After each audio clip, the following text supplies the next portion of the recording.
Наш рэгіён застыг у чаканні. Ці паспрабуе Масква пашырыць вайну супраць нашых суседзяў, не абавязкова адкрытым нападам, а правакацыяй, дронамі, выпадковым інцыдэнтам або аперацыяй пад фальшывым сцягам. Якая роля ў гэтым сцэнары Беларусі? Ці здольна Лукашенка зрабіць свой фінт Маннергейма і адскочыць ад закадычнага саюзніка?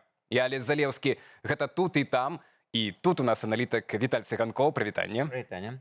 А там на відэасувязі з Вільні журналіст і палітычны аглядальнік Вітаўтас Брувярыс. Лабадзена.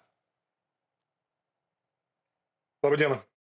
Ну а спадарства пакуль ідзе застаўка, заклікаю паставіць лайк гэтаму відэа, а мы пачынаем.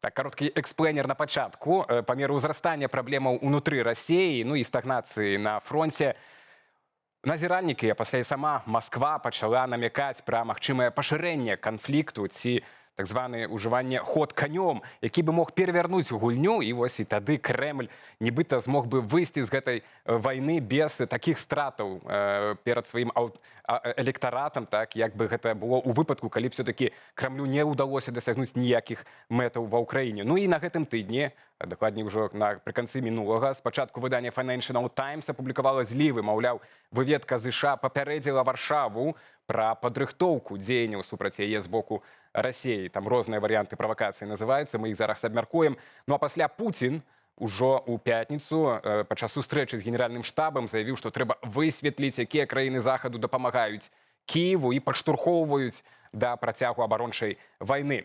Ну а апошняе, гэта польскі міністр замежных справаў Радосław Сікорскі фактычна адказаў Пуціну. Давайте паслухаем.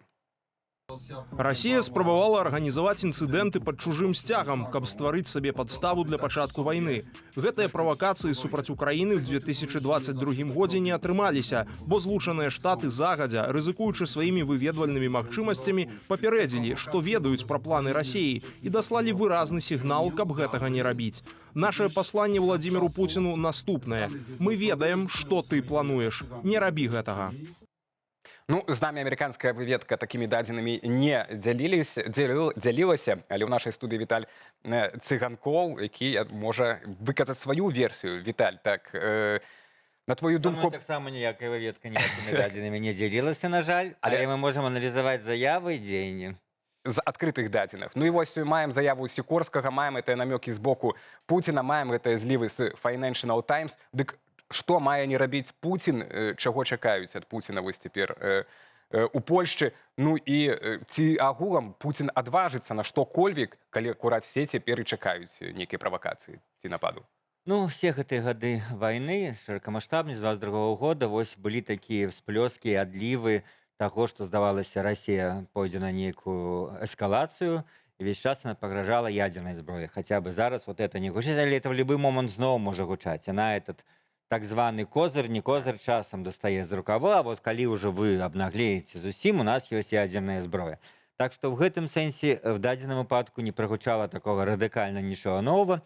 І на сёння, ну, на погляд большасці аналітыкаў, трошкі вось гэтая расійская рыторыка, яна так памацнілася, змянілася. Мне, што цікава, я хацеў бы звярнуць увагу, калі ўжо Песков, літаральна сёння, тлумачачы гэтыя заявы Пуціна, сказаў, ну, што да, будуць складаць спіс тых заходніх дзяржаў, якія фактычна ваююць на баку Украіны, як это выказаўся Песков. Там, на жаль, і Парыж, і Берлін, і Осла, і, на жаль, Вашынгтон. Мне так спадабалася. Да, вот этот дух анкорыжа, якім яны хваліліся, што вось, ну, нейкія дамоўленасці паміж Пуцінам і Трампам нібыта існуюць, каб прыйсці да мірнага пагаднення. Вось цяпер вся гэта расійская, ну, і прэса, і аналітыкі, і зэтнікі, яны сцібуцца, што адны, ну, скажем, сцібуцца, другія расчараваны, што этот дух анкорыжа знік, і што Амерыка уже, ну, скажем так, больш на баку Украіны, чым раней. Так это ацэньваюць і рускія, так это ацэньваюць іншыя. І вось пытанне галоўнае, сапраўды, якое вы задалі, ці пойдзе Расія на эскалацыю. Вот я пачаў адказваць в тым сэнсе, што рыторыка нічога не азначае. Рыторыка была на розных хвалях все гэтыя 4 гады, І фактычна ну эскалацыя некалькі варыянтаў ёсць у Расіі у Пуціна. Сапраўды перша гэта нейкія правакацыі ну на заходніх суседзях Расіі. Літва, Латвія, Эстонія, Польша, Беларусь таксама заходні Беларусь сусед это Расіі. скажем, другі варыянт эскалацыі, включэнне Беларусі. То, што мы абмяркоўваем все гэтыя тыдні падключэнне Беларусі да вайны. Ну, трэці варыянт эскалацыі нейкі можа быць нават больш радыкальны удары по тым, што раз яны ваююць на баку Украіны, значыць яны легітымныя мішені, мы можам нанесці удары по таму ж там Жэшаву, па тых базах, дзе адкуль прыходзіць на Украіну дапамога заходняя. І вось тры галоўных, ну а чацвёрты берем в дужках ядерная зброя, да, нейкі тактычны ядерны удар, то, што нават і абмяркоўваць не хочацца. Так што на сёння, ну, Путін не рыхтуе краіну да нейкай там мабілізацыі, его выбары ён того не хоча, не рыхтуе краіну да нейкай свяшчэннай вайны супраць захаду, таксама ён разумее внутренныя страты, шкоду, якую сам себе нанесе, і так его рэйтынг падае, і так пачынаюцца бражэння внутры расійскай эліты. То бок мой прогноз, што вось все-таки такая радыкальная эскалацыя Кремлю зараз невыгодна. Как бы хотелось бы штосьці вот переломить, но любой вот магчымы дробныя правакацыі, так праверыць то, што яны робяць, дрон залеціць, ударыць па нешта, недзе з'явяцца нейкія вось пад фальшывым сцягам, як у цябе было сказано ва ўступе, нейкія групы, ад якіх потым Москва адхрышыцца, скажа, што яны купілі ваенторгі ваенную форму, а мы не прыйшым. Гэта все такое магчыма. Радыкальная эскалацыя я не бачу, вось такі мой аналіз. Так, ну але вось твой варыянт пра той, напрыклад, удар па тэрыторыі той жа Польшчы, так, ці ужыванне Беларусі, так, гэта такія дастаткова сур'ёзныя эскалацыйныя Это магчымыя варианты. Так, непрадказальныя. Не значит, что они верагодныя, там камусь я даю в 10%, 5-20%, но ніводны вариант не перавышае, на мою думку, 50%. Так, ну але так, наратывы гэтыя стала цяпер вось з'явіліся апошнімі днямі, гэта таксама відаць нейкае рашэнне. Вось цяпер падумаў, што гэта такія наратывы, што мы ваюем там з захадамі, пералічыць гэтыя ўсе краіны, яны могуць таксама і служыць, каб пасцілаць сабе саломку ўжо пад магчымае перамір'е з Украіны, напрыклад. Ну, што мы ўжо мусім замірыцца, таму што мы ўжо тут супраць усяго свету, маўляў, ваяваць не можам, ужо куды, ўжо все, добра, стоп, давайте размаўляць. Вітаўтас, а як вам з Вільні бачыцца вось гэтыя пагрозы, гэта рэальная такая военная пагроза, ці спроба вось Москвы прымусіць НАТО жыць у пастаянным стрэсе, в прынцыпе, да чаго мы ўжо і прывыклі. Я думаю, што ў Літве таксама. Конечно, это угрозы реальные. Я просто вижу ее не как возможность, а как некоторую историческую неизбежность. Ну, в том смысле, что вопрос тут не в том, случится ли это, а вопрос когда и в каком объеме оно начнется. Как, в каком формате это начнется. Потому что, ну, вы же сами, когда такой преамбулу, презентацию делали тематики, вы же говорили, что растет внутреннее напряжение в режиме, режим попал в некоторый такой, ну, немножко цейтнот. Не то, что цейтнот, я тут Вы теперь про путинский там... кажете, так? Бо у нас тут некалькі режимов. Да, про путинский, да, про российский режим. Так. Конечно, что тут говорить о режиме Лукашенко? Он тут никакой роли не играет. Будет играть такую роль, какую ему дадут русские. Так вот, так режим российский, это было совершенно очевидно уже как-то давненько, да, скажем так, что когда будет расти некоторое напряжение внутри режима, не в обществе, общество российское как фактор я тоже тут не рассматриваю совершенно никакой разницы для меня. Ну, по моему взгляду, тут нету, что думает там российское общество, так званое, население, вернее. Режим, да, весь этот, извините за терминологию, но она наиболее тут адекватная, паханат, да, вот как там температура, и если там немножко температура немножко подрастает, да, вопросы накапливаются, но пока я не вижу никаких критических там ситуаций, критических каких-то вызовов, и там что там режим в отчаянии, в деспирации какой-то там мечется и все такое. Но просто было ясно давно, что эта война, и в первую очередь по инициативе режима, будет и российского режима, российской диктатуры, она будет всегда до самого окончания, то есть до кульминации, идти по эскалационной спирали и по нарастающей. Так оно и идет. Война все интенсифицируется, все углубляется и расширяется. И она, конечно, расползается и переливается через край и сама по себе, потому что война такой демон, который живет своей жизнью, начинает жить быстро своей жизнью, но и потому, что режим тоже заинтересован в этом переливании через край, как такой, ну, дополнительной картой, что ли, дополнительным таком рычагом. Ну и просто тут не надо искать много тут выгодно, невыгодно, рационально, иррационально. Режим этот имеет свою рациональность.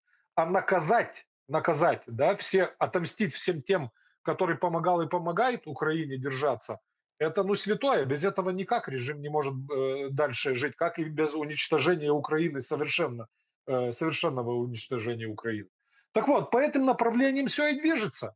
И все эти заявления, которые мы видели, да, конечно, тут имеется такой и коммуникационный, такой страткомовский аспект в этом всем там, в заявлениях Путина, Роспропаганды.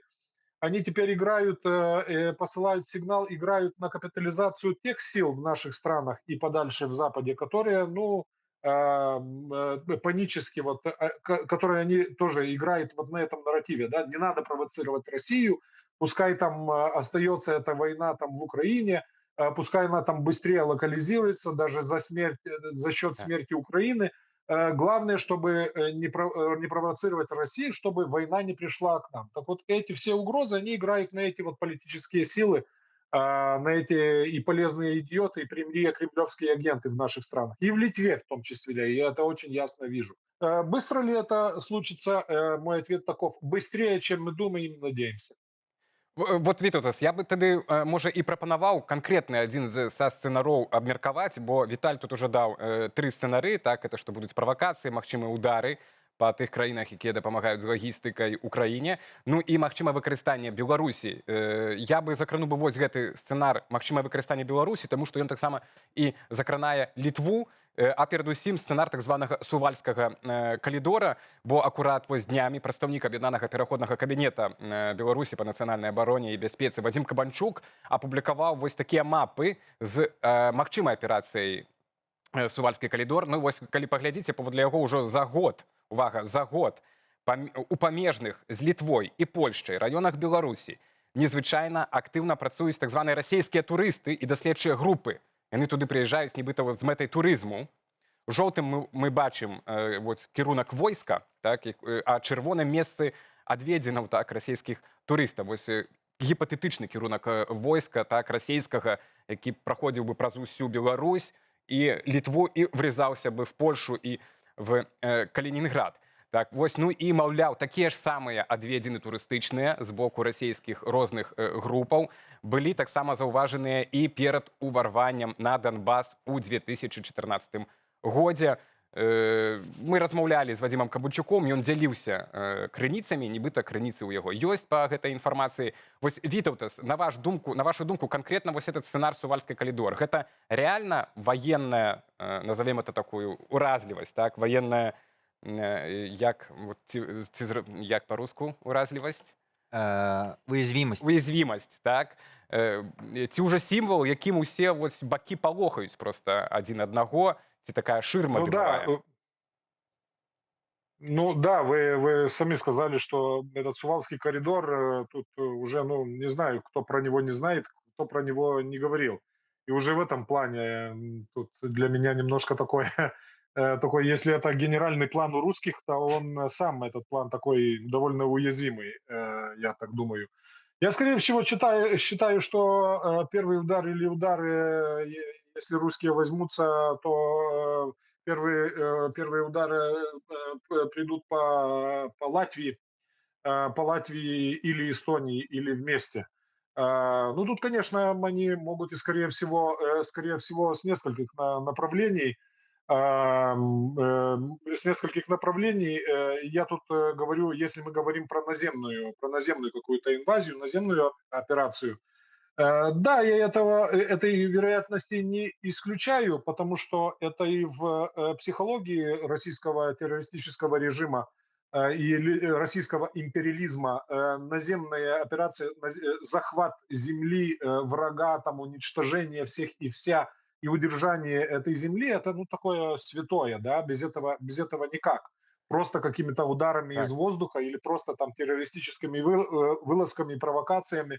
Тут немножко, ну, не весь вкус, не весь раж. Так наземные какие-то операции, да, они могут, и как бы не совсем согласен с теми, которые говорят, что у них вот силушки нету, да, там все в Украине, все в Украине там закапывается и сгорает. Да, в Украине закапывается и сгорает много, но сил и мяса, и железа, чтобы хотя бы какой-то небольшой кусок отхватить, там окопаться и потом, грозя ядерным ударом или нанося уже и ракетные, воздушные какие-то удары по периметру, иметь уже это как какую-то победу и торг, и предмет торга и шантажа Запада, это не совершенно способные предпринятия. В некотором смысле, я повторяюсь, я думаю, это и неизбежно. А можна я задам вам Совершенно вот пытанне? такой, как говорится, Скажите, вот, да. ну ясно, что в краінах Балтыі ёсць кантынгенты іншых саюзнікаў НАТО, там немцы, амерыканцы, іншыя. Вот рускія будуць старацца не вступаць з імі сутыкнення, ці яны падумаюць, што вось гэтыя нямецкія бригады не будуць ім адказваць, ці ім уже вот это все равно, яны будуць смело стрелять в немцев и американцев? Нет, нет. Вот хороший вопрос. Это существенная, конечно, деталь. Я к этой детали шел немножко с другой стороны. С реакцией западных стран, главных союзников и партнеров Литвы по НАТО. Конечно, русские, ну, особенно после такого облома и такого кровавого просчета в Украине, они теперь вот фактор реакции Запада не будут просчитывать, конечно. И вот тут многое зависит от внутриполитических процессов и трендов в Германии, Франции, в других больших западных стран и, конечно, всего в Америке. Тут вот временный отрезок, если русские это будут делать, они будут делать это тогда, когда будут уверены, что из больших западных и европейских стран не будут реальные реакции, в том числе и из Германии, не будет политической реакции или политический окрик на войска натовские этих стран, которые на нашей территории, чтобы они там отошли немножко в сторонку или быстро там эвакуировались.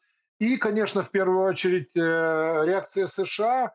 Я думаю, договорняк с американскими, с трамповской администрацией по этому делу, если его еще нету, то к нему русские стараются как можно быстрее продвинуться. Дзякуй, Вітаўтас. Вось цяпер, пакуль мы давайте спыніліся, так, ужо на гэтых варыянтах асноўных, якія што могуць здарыцца. Цяпер хацеў бы задаць пытанне, ці вось у гэтых магчымых всех сцэнарах і варыянтах, ці Беларусь ёсць тым ключавым, тым ключом, который магчыма рэалізацыя гэтых варыянтаў, так? Ці, умоўна кажучы, калі Пуцін не будзе мець надзейнасці ў Беларусі, ці нагу ў стане пачаць якую-небудзь эскалацыю, пакуль жа вось Лукашенко знікаў на некалькі дзён пасля турне ў Азіі, нават ужо ўсе пачалі пераймацца, што з ім здарылася. Сёння паказаўся на сустрэчы са сваім сынам Віктарам, ну а пасля выступіў перад вайскоўцамі и, увага, спрабаваў іх супакоіць. Вот что ён сказаў адносна нашай тэмы. Кое о чем мы не говорим, помалкиваем. Отдельных западных политиков просто раздражают наша самостоятельность и независимость, наш союз с Россией и приверженность к мирному урегулированию конфликта в Украине. Еще раз подчеркиваю, уважаемые товарищи, никто вас в эту бойню посылать не будет. Война нам не нужна. Віталь, што для Лукашенко страшнее вот у дадзенай сітуацыі? Пайсці вот з ім до конца з Пуціна? Бо ён сам ось тут супярэчлівую дылему абазначыў, што з аднаго боку ён до конца саюзнік з Расіі, з іншага боку ён за мір в Украіне. Так? Это ўжо не вяжется у Ён сённяшні... спрабуе гэта спалучаць. Нічому сказаць, што не вяжецца. Но вось, а што для яго страшней? Пайсці з Пуцінам до конца, вось дабыць все-таки эту вайну плячо да плячо, ці паспрабаваць адскочыць, ну але магчыма ў адказ атрымаць удар. Не, ну, ён зараз адскочыць не можа, і правільна, як сказаў наш калега, на дадзены момант, што Расія загадае, то будзе рабіць, але ён менавіта хоча дабівацца, і на дадзены момант дабіваецца, што Расія каб не загадала, каб не загадвала Беларусі прымаць удзел у вайне. На гэтым вся яго палітыка. Ён разумее, што вайна гэта для яго перш за ўсё палітычная смерць. Гэта ён даказвае, ну, удзел беларусаў у вайне непасрэдны. Гэта ён даказвае Пуціну, што нам жа з табой будзе горш, калі вот Беларусь топіць вайну. Вось. І все гэтыя варыянты, калі вы ўжо спыталі, ну, з Латвіі, Эстоніі можна абысціся без Беларусі абсалютна, вот пра тое, што гаварыў. З Літвой не, той Сувалкі, ну, там как бы просто беларускую тэрыторыю не абмінуць. Там, І Польшча таксама. да, там, ну, просто мы это будзем бачыць, калі в Беларусь раптам пачнуць прыязджаць нейкія расійскія кантынгенты, значыць, ужо, як сказаў наш калега, это рыхтуецца бліжэй, чым мы думаем. Но я, дарэчы, гэтую ацэнку не падзяляю. Я не думаю, што это можа быць даволі хутка, но маецца на ўвазе в гэтым годзе, там, вось тут у нас прагнозы не супадаюць. Але тое, што Лукашенко будзе спрабаваць да апошняга, каб Беларусь не прымала удзел у вайне, гэта его асноўная палітыка. Ну а калі наступіць час X, калі все гэтыя аргументы спаляцца, калі такая сітуацыя будзе, што Москва скажа, ну доўга мы без цябе абыходзілись, зараз не можам. Ён адпетляць не зможа. Вітаўтас, апошняе пытанне вам застаецца. Ну, хаця хацелася б яшчэ пашырыць, канешне, гэтую тэму, бо там і пытанне ядравага стрымлівання, так, актуальная цяпер у Літве, ну і адпаведна для Беларусі. Ну вот з аднаго боку, давайте тады вот можа і закончым, што з Беларусю нам рабіць Літве, а ўжо пра перспектывы вайны наступным разам. Літва з аднаго боку рыхтуецца вось да найгоршых сцэнароў, і цяпер палітыкі думаюць пра тое, як змяніць канстытуцыю, каб зноў ядравая зброя, быў доступ да ядравай зброі у Літвы. А з іншага боку мы чуем, як вось спікер Сейма, парламента літоўскага, кажа, што нам все-таки всем палітычным сілам трэба знайсці новы фармат суіснавання з Менскам. Так ён акрэсліў. Што гэта можа быць за новы фармат, як это вы бачыце? І у гэтым новым фармаце, на якія саступкі Вільня гатовая пайсці вось у межах гэтага суіснавання, улічваючы, што вось цяпер пазіцыя Лукашенка вось да апошняга трымацца мірнасці і каб ніякіх правакацый з боку Беларусі не было і ўцягвання вайны ў Беларусь у вайну. Когда мы говорим про вот этот диалог с Минском, там все такое, да, теперешняя главная правящая партия, социал-демократы и ее лидеры, они как бы давно хотят какой-то, не то что флирт или потепление, но политические контакты восстановить с белорусским режимом. Там их поджимают и американцы, и с другой стороны они этими американцами сами прикрываются, свои эти как бы заигрывания со своим электоратом, потому что их электорат, это мы понимаем, это больше всего так называемая вата, которая на белорусскую диктатуру, российскую диктатуру смотрит ну, с симпатией, скажем так. Так вот но это только одна тенденция в литовском политикуме. Военные, другая часть военного эстаблишмента, политического эстаблишмента, медиа, элита, она смотрит по-другому, что надо мобилизироваться, никаких тут диалогов, просто готовиться к самым худшим сценариям. Так вот, и пока такого общего какого-то консенсуса в виде какой-то государственной настоящей стратегии и решений пока нету. И в ближайшем будущем этого не предвидится. Вот это ситуация по Литве. А реально по Лукашенке, он тут, ну, что ему остается? Он пытается тут вилять хвостом, пытается выскользнуть как-то из этой петли. Да, понятно, ему страшно. Дзякуй вялікі, калегі, за гэтую размову, за разбор, трошкі такі экспрэс, але сітуацыя падзей у развіцці, будзем яшчэ сустракацца, абмяркоўваць, падкрэсліваць, ставіць акцэнты і рабіць прагнозы. Дзякуй вялікі за размову Віталю Цыганкову, палітычнаму аналітыку, ну і Вітаўтасу Брувярысу з Вільні, вядомаму палітычнаму журналісту. Дзякуй. Ну а для спадарства працаваў Алесь Залеўскі. Да наступных сустрэч на Белсаце.